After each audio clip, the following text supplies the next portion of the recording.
bakunzi ba CANAAN TV numunezero ntangere ugusubira kuronka kanya keza nkaka udufatanye isengesho uko twabisezeranye ko tuzohora dusangira isengesho ku munsi wa kabiri.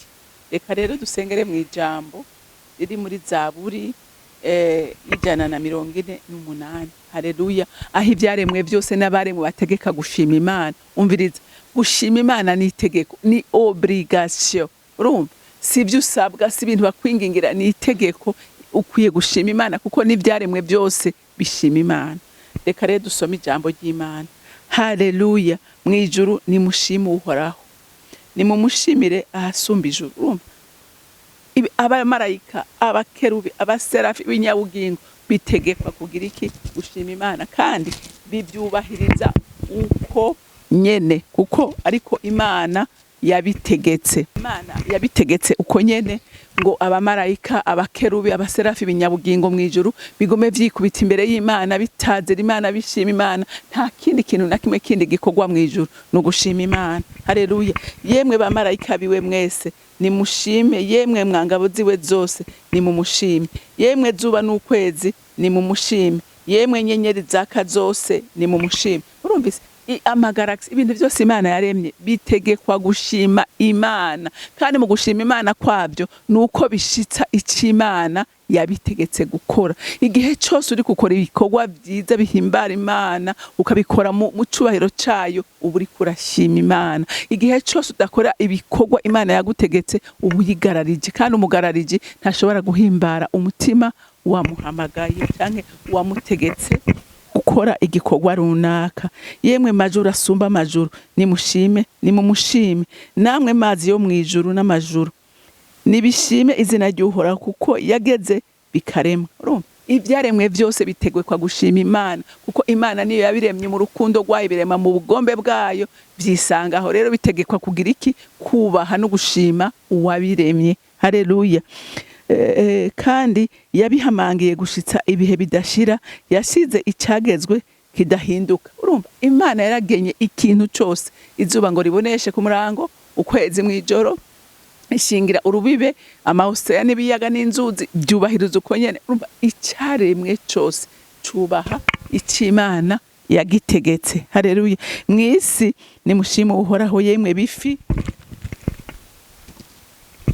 yemwe bifi namwe ibwina hose, namwe muriro, urubura, sheregi n'igifungu, nawe muyaga n'igihuhusi ushitsa ijambo ryiwe. Urumviriza, Imana itegetse ikintu yaremye ati kora iki, ikora uko. Ivuze ngo mwuzure, haguruka. Ivuze ngo muravyo kubita, ivuze ngo mvuragwa, byose birumvira kandi bikubaha. Iveri, Imana itegeka iveri ikagwa, ivuze ngo hagarara, birahagarara. Byumvira Imana, byubaha Imana kuko Imana ariyo ibitegeka byose. Haleluya. Namwe muriro, urubura, sherege n'igifungo, namwe muyaga n'igihuhusi ushitse ijambo ryiwe, namwe bisozi birebire n'uturambi twose, namwe biti vyama bigatengengera n'ibiti by'amasederi byose, namwe bikoko n'ibitungwa byose, namwe bikwega inda hasi n'ibifise amababa, namwe reka tubanze tugeze ngaha. Urumva? Ibiti, ikintu cyose, imisozi, uturambi, ikintu cyose Imana igikoresha ikishaka, kandi byumvira uko nyene kandi bikubaha. Haleluya. Rero natwe nk'abana b'abantu umva icyo Imana igomba kudusaba. Haleluya. Tweho twaremwe mwiki, twaremwe mu ishusho y'Imana, twaremwe mu buryo budasanzwe. Havuga ngo namwe bami bo mwisi n'amahanga yose, namwe abahambaye n'abacamanza bose bo mwisi. Uri kurabyumva? Namwe misore n'inkumi, namwe batama n'abana nibishime izina ry'Uhoraho kuko izina ryiwe ryonyene ari ryo rishizwe hejuru. Ubukuru bwiwe buri hejuru y'isi n'ijuru, kandi bakomeje abantu biwe, niryo shimwe ry'abakunzi biwe bose, nibo Bisirayeli ihanga yiyegereje. Haleluya. Murumva? Imana iriko irasaba abami, iriko irasaba abaganje, iriko irasaba imiryango, abagabo, abagore, iriko irasaba abana, iriko irasaba abantu bose ngo bagire iki bayishime. Haleluya. Gushima Imana ni itegeko, gushima Imana nibwo buzima bwacu, gushima Imana nivyo bibereye. Haleluya. Ubiba bikomeye biba byoroshe, duhamagarirwa gushima iki? Gushima Imana ibihe byose. Haleluya. Udashima Imana rero abagararije Imana, kandi murabona ko uyu munsi umwana w'umuntu akomeza kugarariza Imana, akomeza kugarariza Imana, akora ibyankwa n'Imana, bigatuma kwegera umuvumo isi. Ariko nk'abana b'Imana dukwiye guhora tuyishima iminsi yose.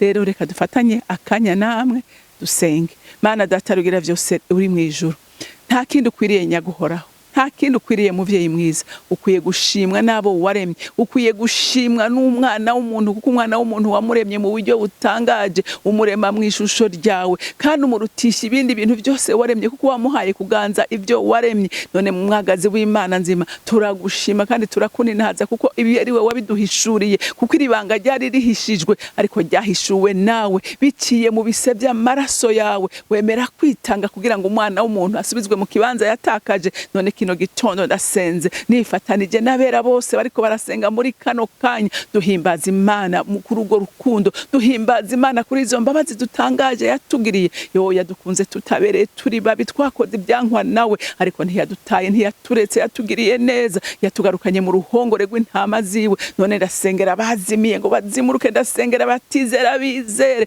ndasengera Mwami Imana abatumva urwo rukundo niyo neza yawe, bahumuka amaso mwe mu Imana bahumure, kuko Kristo yagiye ku musaraba atakindi kimujanyeyo, ari kubera urukundo akunda umwana w'umuntu, ko yaguma avuga ngo sinoba mu ijuru ngo ngume nezegwe ntabana n'umwana w'umuntu. None Mwami wanje ndagushima kandi ndagushimagiza, ndakuninahaza kandi ndakuririmbira ishimwe. Ndatazira Data wa twese yatugiriye neza, yatwiyumviriye ko aho twari tuzimiriye kure mu vyaha tuvyivayangamwo, ariko akatugirira imbabazi. Haleluya. Akemera gusakrifya umwana wiwe ngo arokore ubugingo bwacu. Mwami wanje, Mana yanje, ndagutazira, ndakuninahaza, nifatanije n'ivyaremwe byo birakumvira kandi birakubaha, kuko nta na kimwe kigarariza ubugombe bwawe, ariko umwana w'umuntu niwe yakomantaje umutima. Ariko ndasenze kubwizo mbabaze n'ubwo rukundo, umanura ubushobozi ku muntu wese atarakwizera, kwizere amenye ko atahandi hari ubukiriro, ntahandi hari amahoro, ntahandi hari umunezero, ntahandi hari umugisha, ntahandi hari ubwiza, ntahandi hari ubwenge. Ubwenge bwose buva kuri wewe, amahoro yose atangwa nawe, umugisha wose utangwa nawe. Rero nyaguhora ku ngoma, ndagushimira, ndagushima, ndakuririmbira, ndagutazira. Uri umuvyeyi mwiza, uri umutabazi mwiza, utabura guseruka ku bawe. Useruke rero Mwami Imana kubazimiye bazimuruke, useruke ku bana bawe Mwami Imana batabona inzira yo gucamo kugira ngo bayibone, batahura urwo rukundo. Urukundo rwawe rurandenga, imbabazi zawe zirandenga, uragahezagirwa. Tubaho kubw'imbabazi zawe, dukora mu mbabazi zawe, tugendera mu mbabazi zawe, tujyama mu rukundo rwawe.